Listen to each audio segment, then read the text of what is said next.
unmistakable erosion of his legacy of Talasdoon. Beyond the closed drawbridge, in the open courtyard, and through the massive doors of the main keep, one hanging loosely on a single bent hinge, the power that had once been Talasdoon lingered on in anguish, caught in a web of confusion that it could not break. There sat the physical being that had once been Martin Rhiannon, one of the ancient ones who had come from the sea, from a past world, in the dawning of Inisrael's second age. The other three men who had walked beside him then would not have recognized him now.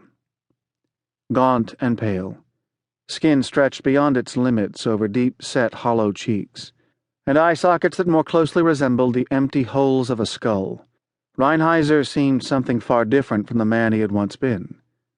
Something not human. Something not alive. Eyes twitched and darted, unable to find clear focus, vainly seeking to view two objects at once. One bony hand twitched uncontrollably on the stone arm of the black throne, muscle tearing against muscle until yet another garish blue-red bruise erupted, one of a dozen on this arm alone. "Stop," the lipless mouth demanded in a throaty voice. "Mine," that same mouth argued, its tone higher-pitched. And so it went, hour after hour, year after long year.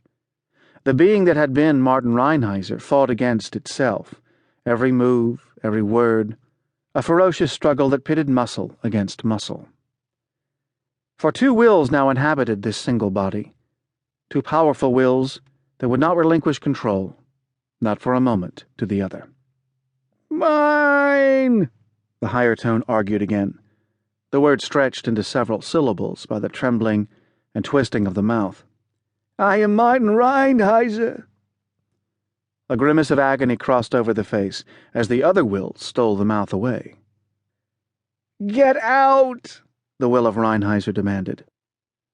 How many times had Rhiannon cried out these words, in voice and thought, since that fateful day on the distant battleground of the field called Mountain Gate?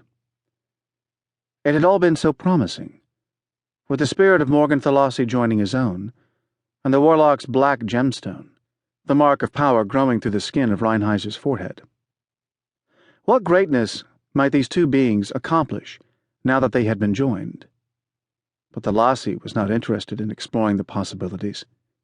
He had struggled off his mortal body, his dominating spirit defeating even the grim clutches of death itself, and had found a new receptacle in the nearest living being, in the body of Martin Rhiannon. And now, Thalasi wanted Rhiannon out. The Black Warlock had never intended to share, had planned from the beginning to possess this body wholly.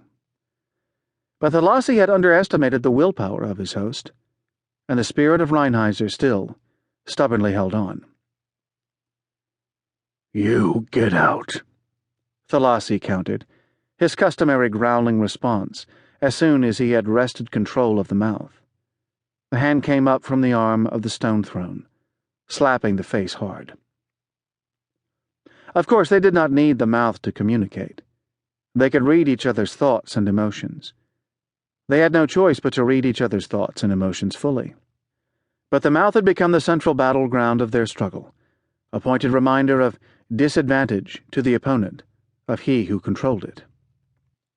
The hand came up again, but the other hand shot up to intercept, locking together in wrenching grips, and all the while the opposing wills attacked at the inside, wrestling muscles from each other. More bruises appeared, more sinews ripped away, ravaging the body. The mouth opened and contorted as both sides felt the burning agony. But even the scream came out only as a gurgle. "He's to it again," croaked Burgle, one of the two Talons standing guard outside the throne room door.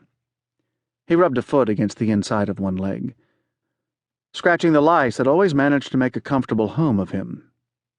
The other guard paused to listen, and smiled wickedly to the groans of agony emanating from beyond the door.